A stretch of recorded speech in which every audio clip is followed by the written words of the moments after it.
بسم الله الرحمن الرحيم والمحصنات من النساء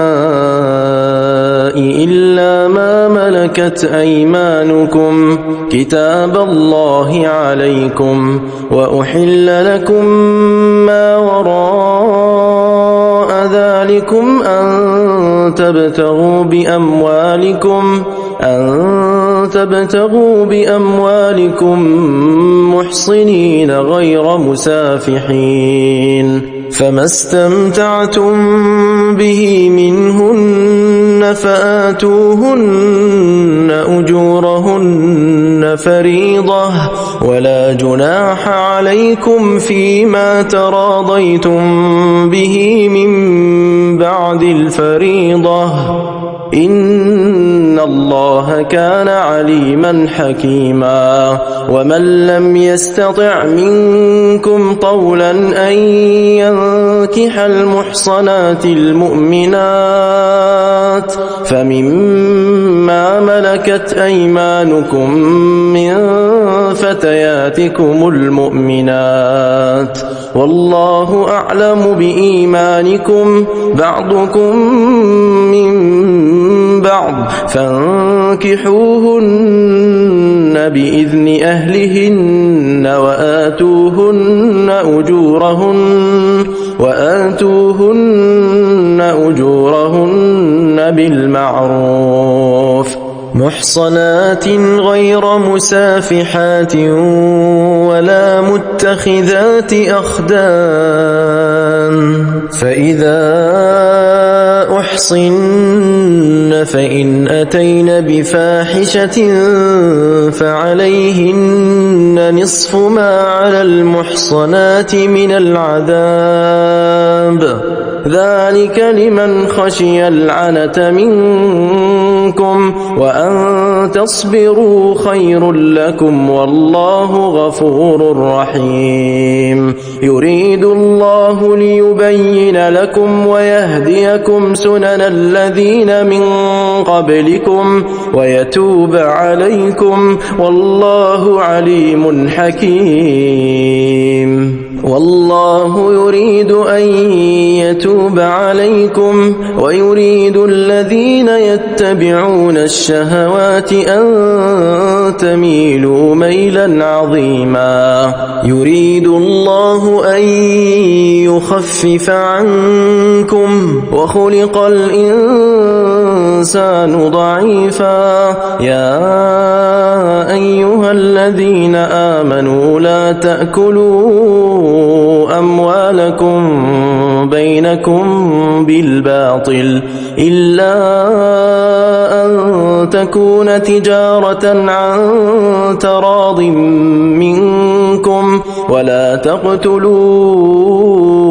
أنفسكم إن الله كان بكم رحيما ومن يفعل ذلك عدوانا وظلما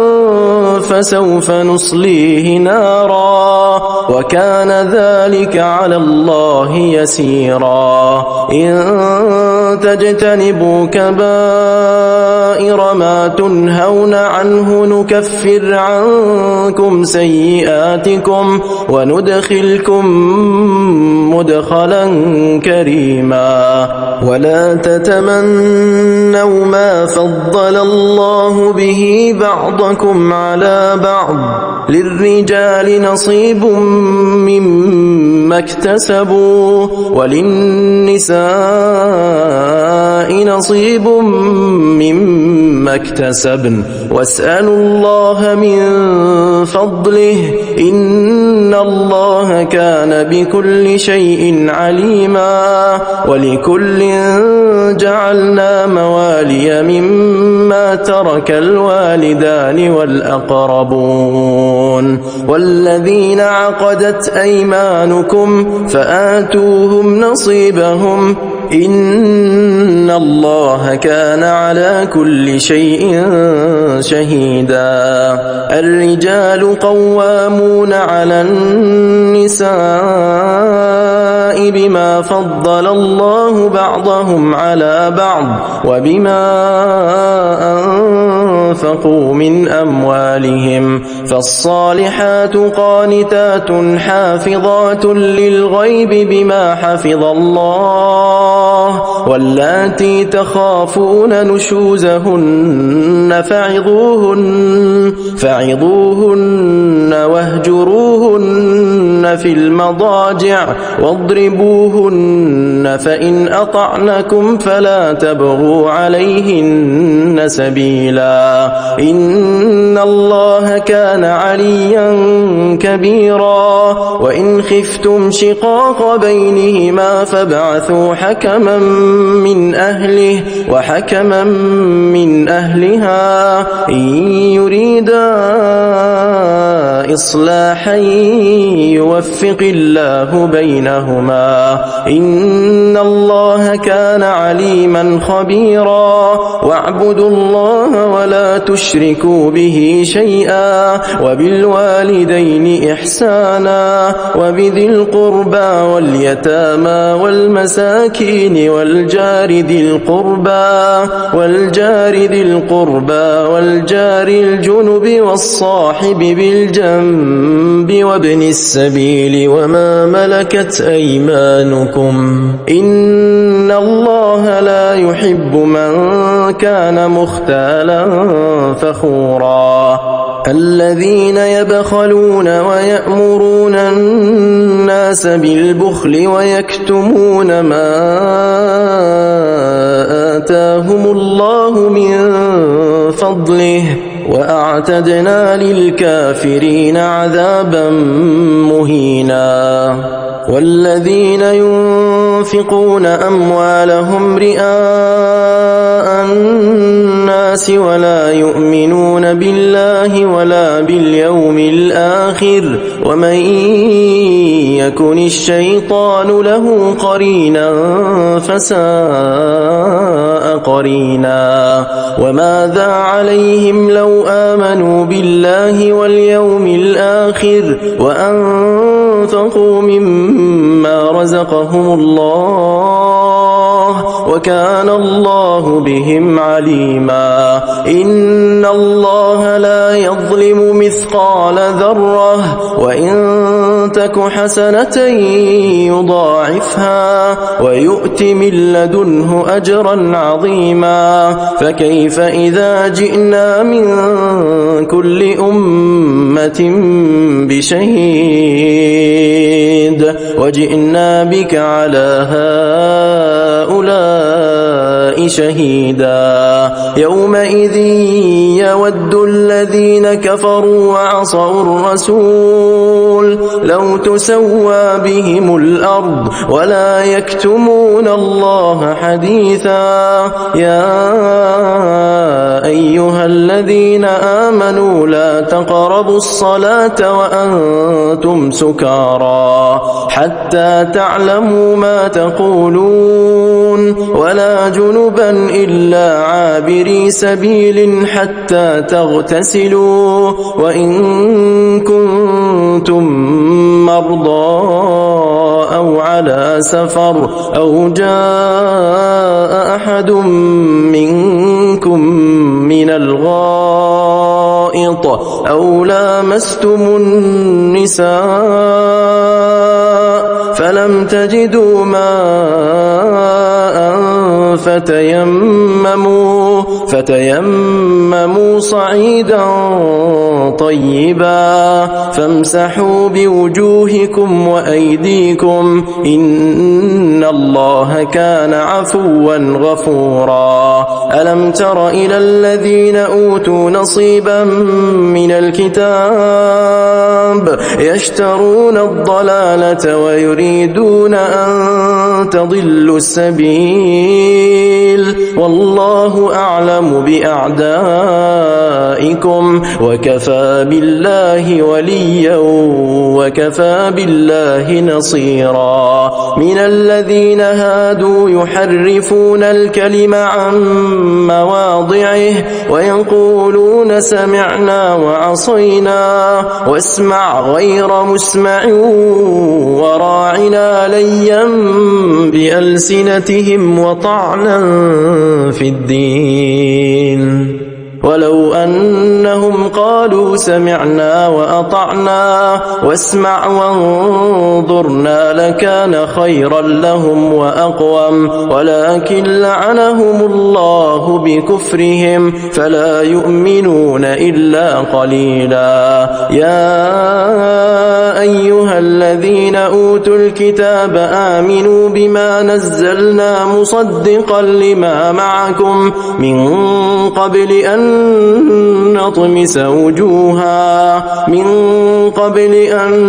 نطمس وجوها فنردها على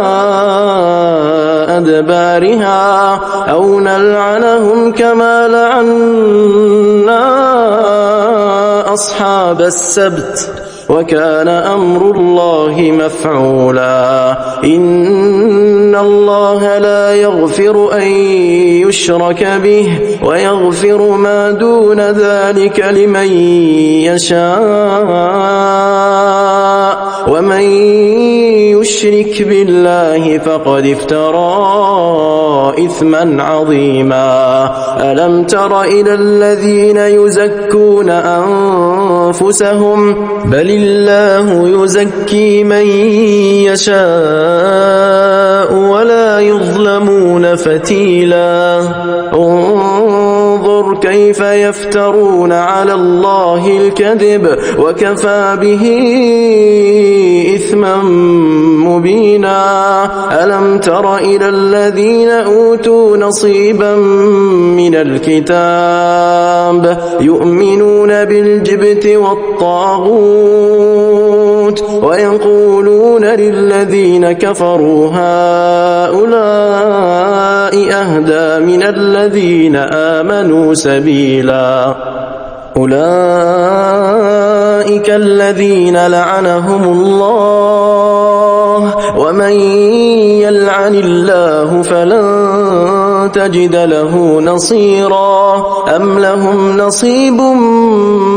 من الملك فإذا لا يؤتون الناس نقيرا أم يحسدون الناس على ما آتاهم الله من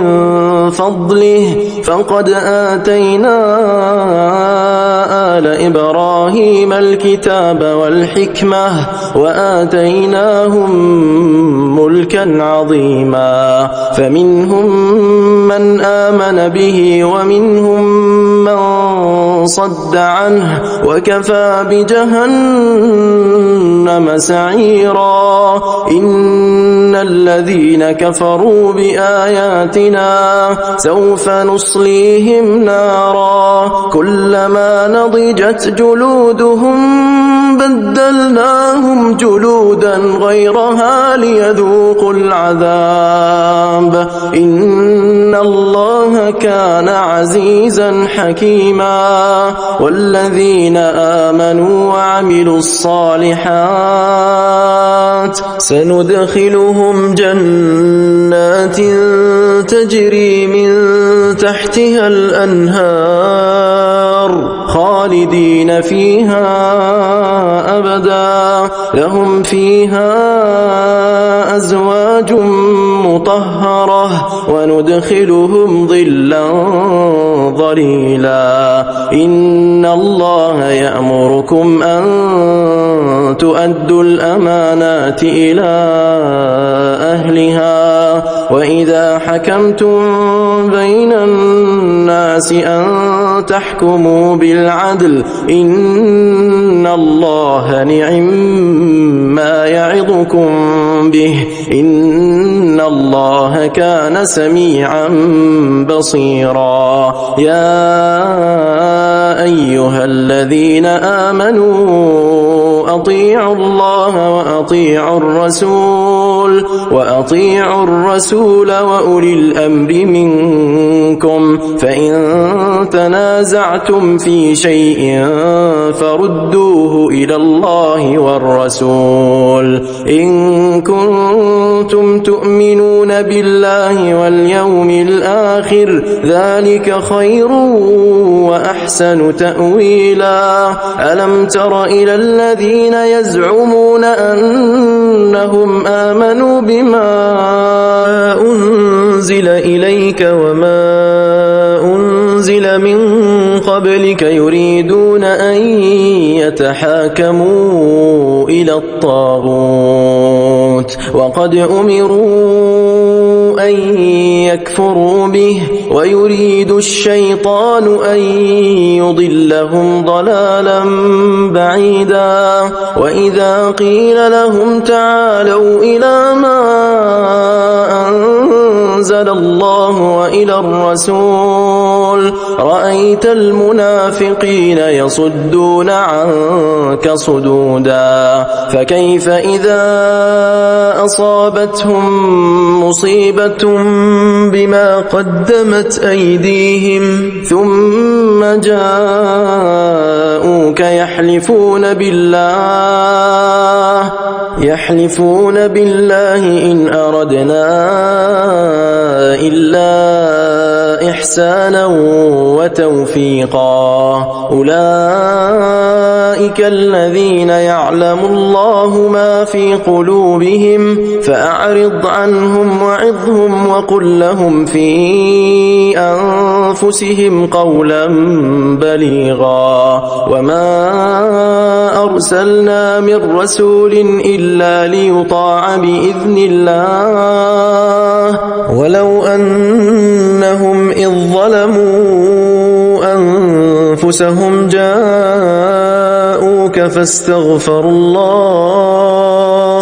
واستغفر لهم الرسول لوجدوا الله توابا رحيما فلا وربك لا يؤمنون حتى يحكموك فيما شجر بينهم ثم لا يجدوا في أنفسهم حرجا مما قضيت ويسلموا تسليما ولو أنا كتبنا عليهم أن اقتلوا أنفسكم أو اخرجوا من دياركم ما فعلوه إلا قليل منهم ولو أنهم فعلوا ما يوعظون به لكان خيرا لهم وأشد تثبيتا وإذا لآتيناهم من لدنا أجرا عظيما ولهديناهم صراطا مستقيما ومن يطع الله والرسول فأولئك مع الذين أنعم الله عليهم من النبيين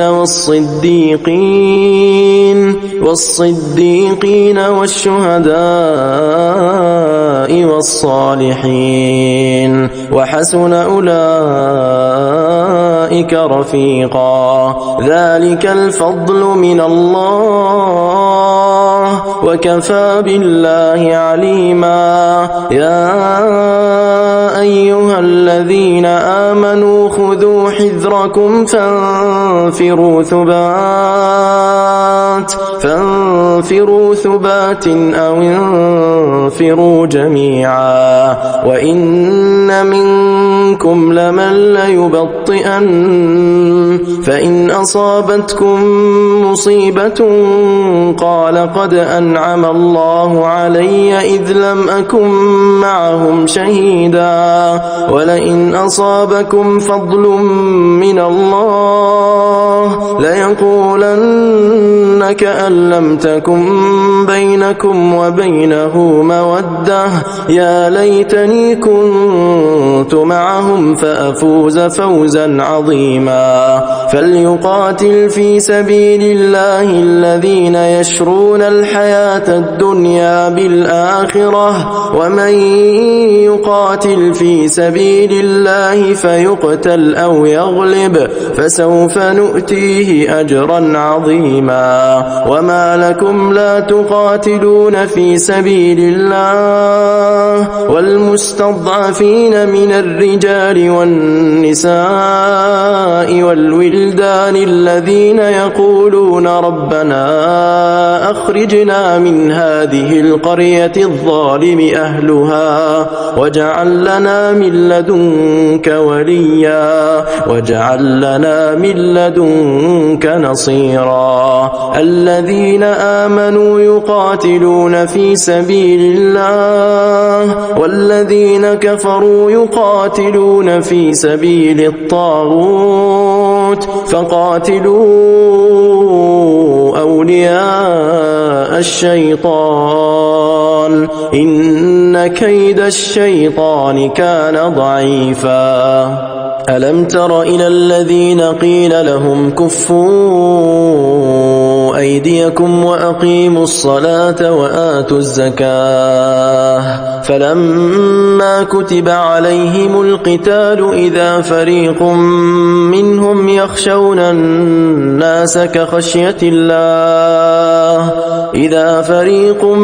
منهم يخشون الناس كخشية الله أو أشد خشية وقالوا ربنا لم كتبت علينا القتال لولا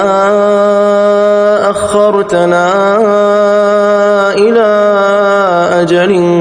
قريب قل متاع الدنيا قليل والآخرة خير لمن اتقى ولا تظلمون فتيلا أينما تكونوا يدرككم الموت ولو كنتم في بروج مشيدة وإن تصبهم حسنة يقولوا هذه من عند الله وإن تصبهم سيئة يقولوا هذه من عندك قل كل من عند الله فما لهؤلاء القوم لا يكادون يفقهون حديثا ما أصابك من حسنة فمن الله وما أصابك من سيئة فمن نفسك وأرسلناك للناس رسولا وكفى بالله شهيدا من يطع الرسول فقد أطاع الله ومن تولى فما أرسلناك عليهم حفيظا ويقولون طاعة فإذا برزوا من عندك بيت طائفة منهم غير الذي تقول والله يكتب ما يبيتون فأعرض عنهم وتوكل على الله وكفى بالله وكيلا أفلا يتدبرون القرآن ولو كان من عند غير الله لوجدوا فيه اختلافا كثيرا وإذا جاءهم أمر من الأمن أو الخوف أذاعوا به ولو ردوه إلى الرسول وإلى أولي الأمر منهم لعلمه الذين يستنبطونه منهم ولولا فضل الله عليكم ورحمته لاتبعتم الشيطان إلا قليلا فقاتل في سبيل الله لا تكلف إلا نفسك وحرض المؤمنين عسى الله أن يكف بأس الذين كفروا والله أشد بأسا وأشد تنكيلا من يشفع شفاعة حسنة يكن له نصيب منها ومن يشفع شفاعة سيئة يكن له كفل منها وكان الله على كل شيء مقيتا وإذا حييتم بتحية فحيوا بأحسن منها أو ردوها إن الله كان على كل شيء حسيبا الله لا إله إلا هو ليجمعنكم إلى يوم القيامة لا ريب فيه ومن أصدق من الله حديثا فما لكم في المنافقين فئتين والله أركسهم بما كسبوا أتريدون أن تهدوا من أضل الله ومن يضلل الله فلن تجد له سبيلا ودوا لو تكفرون كما كفروا فتكونون سواء فلا تتخذوا منهم أولياء حتى يهاجروا في سبيل الله فإن تولوا فخذوهم واقتلوهم حيث وجدتموهم ولا تتخذوا منهم وليا ولا نصيرا إلا الذين يصلون إلى قوم بينكم وبينهم ميثاق أو جاءوكم حصرت صدورهم أن يقاتلوكم أو يقاتلوا قومهم ولو شاء الله لسلطهم عليكم فلقاتلوكم فإن اعتزلوكم فلم يقاتلوكم وألقوا إليكم السلم فما جعل الله لكم عليهم سبيلا ستجدون آخرين يريدون أن يأمنوكم ويأمنوا قومهم كلما ردوا إلى الفتنة أركسوا فيها فإن لم يعتزلوكم ويلقوا إليكم السلم ويكفوا أيديهم فخذوهم واقتلوهم حيث ثقفتموهم وأولئكم جعلنا لكم عليهم سلطانا مبينا وما كان لمؤمن أن يقتل مؤمنا إلا خطأ ومن قتل مؤمنا خطأ فتحرير رقبة مؤمنة ودية مسلمة إلى أهله إلا أن يصدقوا فإن كان من قوم عدو لكم وهو مؤمن فتحرير رقبة مؤمنة وإن كان من قوم بينكم وبينهم ميثاق فدية مسلمة إلى أهله وتحرير رقبة مؤمنة فمن لم يجد فصيام شهرين متتابعين توبة من الله وكان الله عليما حكيما ومن يقتل مؤمنا متعمدا فجزاؤه جهنم خالدا فيها وغضب الله عليه ولعنه وأعد له عذابا عظيما. يا أيها الذين آمنوا إذا ضربتم في سبيل الله فتبينوا ولا تقولوا لمن ألقى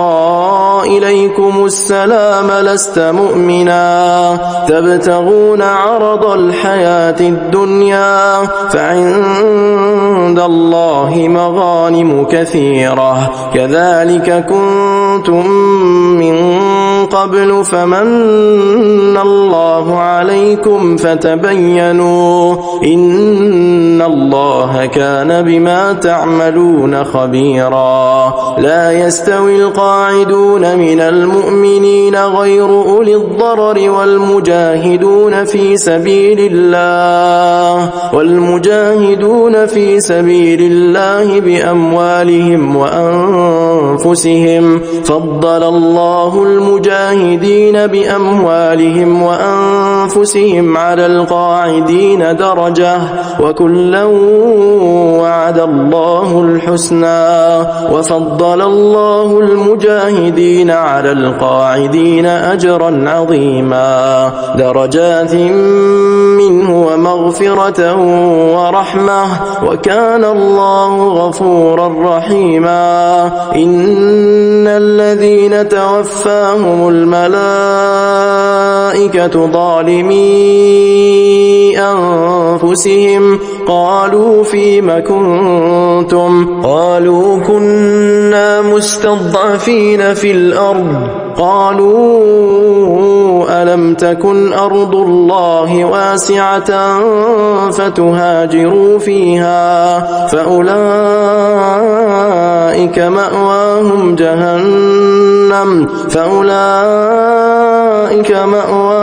جهنم وساءت مصيرا. إلا المستضعفين من الرجال والنساء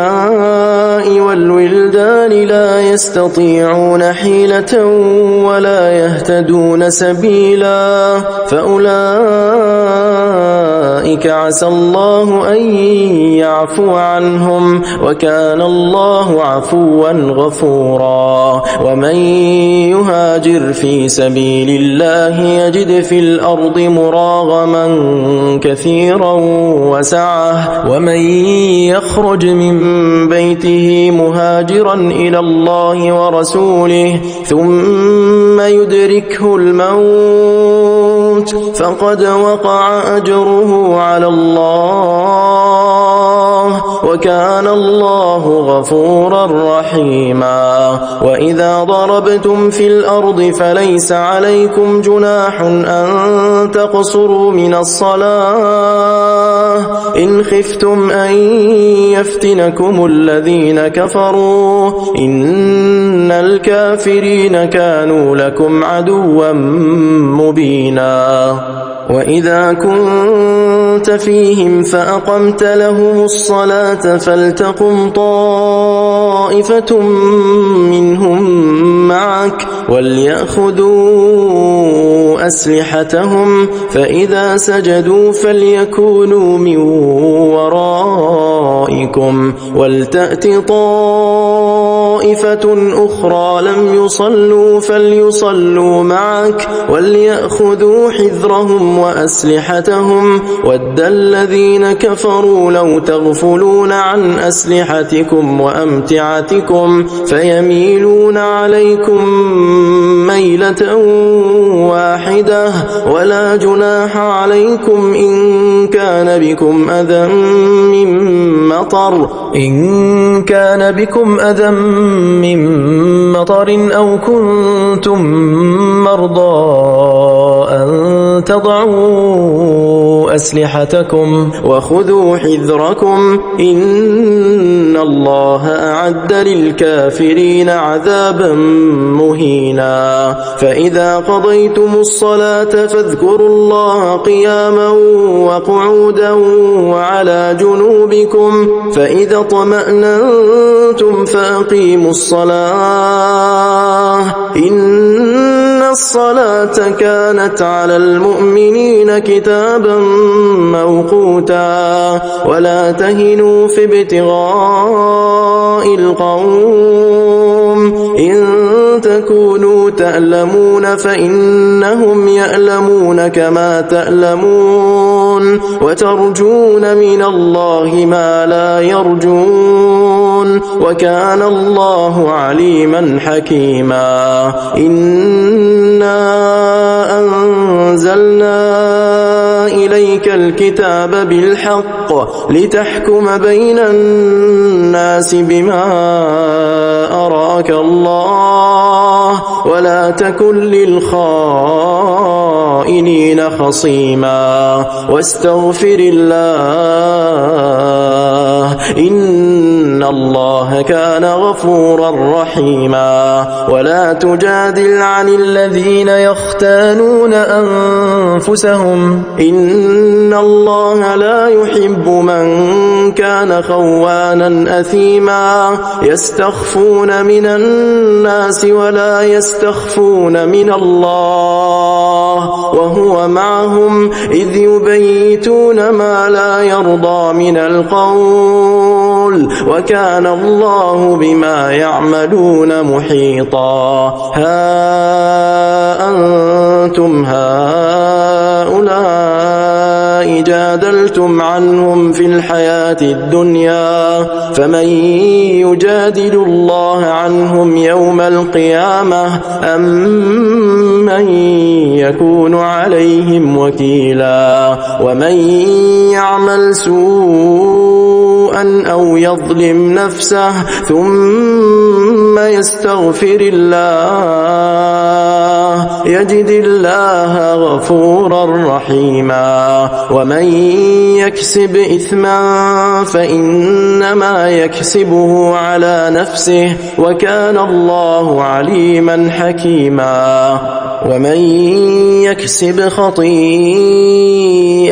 أو إثما ثم يرم به بريئا فقد احتمل بهتانا وإثما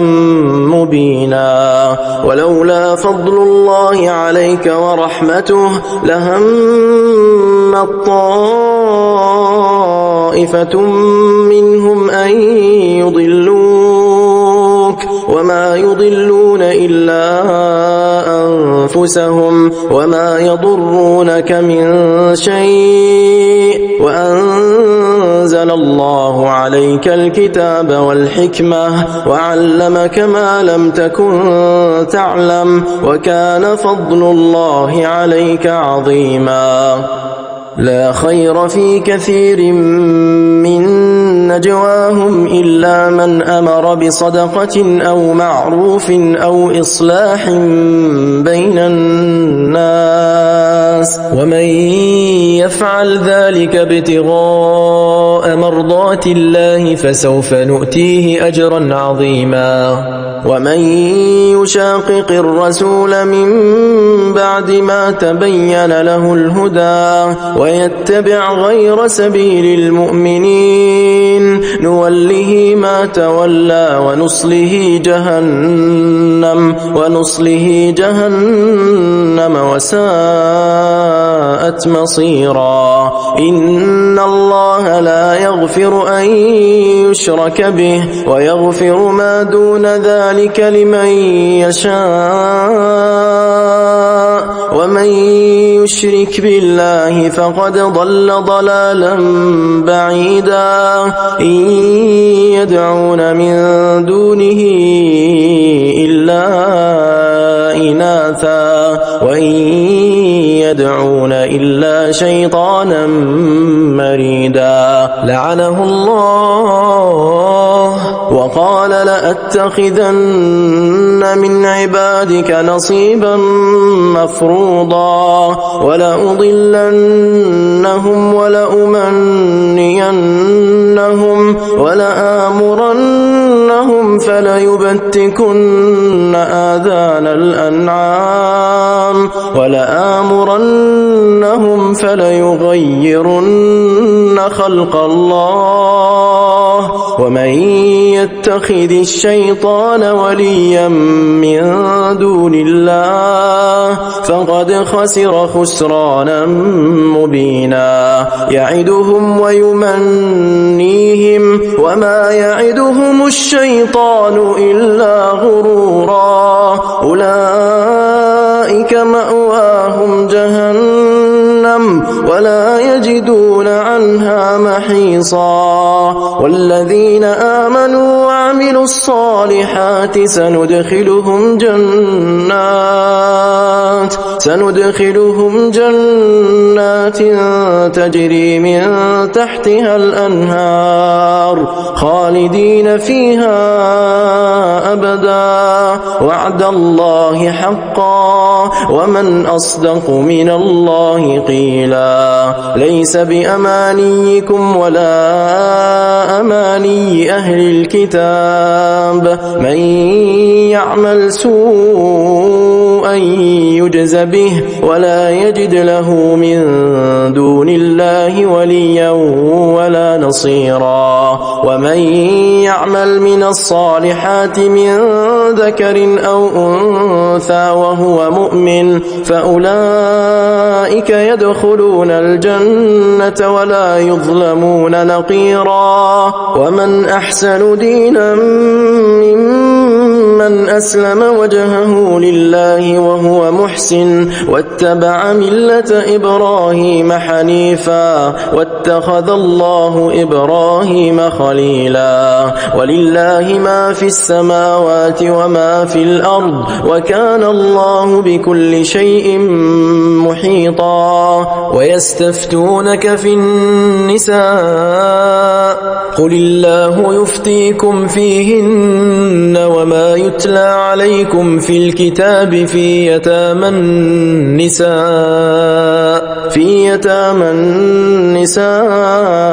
اللاتي لا تؤتونهن ما كتب لهن وترغبون أن تنكحوهن والمستضعفين من الولدان وأن تقوموا لليتامى بالقسط وما تفعلوا من خير فإن الله كان به عليما وإن امرأة خافت من بعلها نشوزا أو إعراضا فلا جناح عليهما أن يصلحا بينهما صلحا والصلح خير وأحضرت الأنفس الشح وإن تحسنوا وتتقوا فإن الله كان بما تعملون خبيرا ولن تستطيعوا أن تعدلوا بين النساء ولو حرصتم فلا تميلوا كل الميل فتذروها كالمعلقة وإن تصلحوا وتتقوا فإن الله كان غفورا رحيما وإن يتفرقا يغن الله كلا من سعته وكان الله واسعا حكيما ولله ما في السماوات وما في الأرض ولقد وصينا الذين أوتوا الكتاب من قبلكم وإياكم أن اتقوا الله وإن تكفروا فإن لله ما في السماوات وما في الأرض وكان الله غنيا حميدا ولله ما في السماوات وما في الأرض وكفى بالله وكيلا إن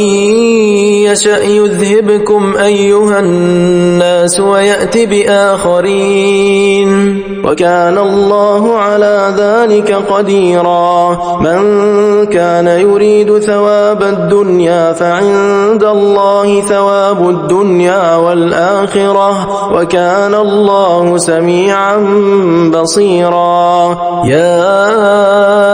أيها الذين آمنوا كونوا قوامين بالقسط شهداء لله ولو على أنفسكم أو الوالدين والأقربين إن يكن غنيا أو فقيرا فالله أولى بهما فلا تتبعوا الهوى أن تعدلوا وإن تلووا أو تعرضوا فإن الله كان بما تعملون خبيرا. يا أيها الذين آمنوا بالله ورسوله والكتاب الذي نزل على رسوله والكتاب الذي أنزل من قبل ومن يكفر بالله وملائكته وكتبه ورسله واليوم الآخر فقد ضل ضلالا بعيدا. إن الذين آمنوا ثم كفروا ثم آمنوا ثم كفروا ثم ازدادوا كفرا لم يكن الله ليغفر لهم ولا ليهديهم سبيلا. بشر المنافقين بأن لهم عذابا أليما. الذين يتخذون الكافرين أولياء من دون المؤمنين أيبتغون عندهم العزة فإن العزة لله جميعا. وقد نزل عليكم في الكتاب أن إذا سمعتم آيات الله يكفر بها ويستهزأ بها فلا تقعدوا معهم حتى يخوضوا في حديث غيره إنكم إذا مثلهم إن الله جامع المنافقين والكافرين في جهنم جميعا. الذين يتربصون بكم فإن كان لكم فتح من الله قالوا ألم نكن معكم وإن كان للكافرين نصيب قالوا ألم نستحوذ عليكم ونمنعكم من المؤمنين فالله يحكم بينكم يوم القيامة ولن يجعل الله للكافرين على المؤمنين سبيلا. إن المنافقين يخادعون الله وهو خادعهم وإذا قاموا إلى الصلاة قاموا كسالى يراءون الناس ولا يذكرون الله إلا قليلا مذبذبين بين ذلك لا إله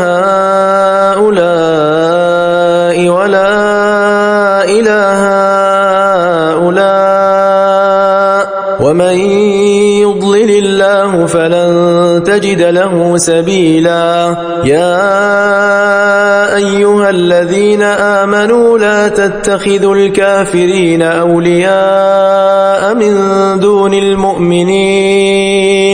أتريدون أن تجعلوا لله عليكم سلطانا مبينا. إن المنافقين في الدرك الأسفل من النار ولن تجد لهم نصيرا إلا الذين تابوا وأصلحوا واعتصموا بالله وأخلصوا دينهم لله فأولئك مع المؤمنين وسوف يؤتي الله المؤمنين أجرا عظيما. ما يفعل الله بعذابكم إن شكرتم وآمنتم وكان الله شاكرا عليما.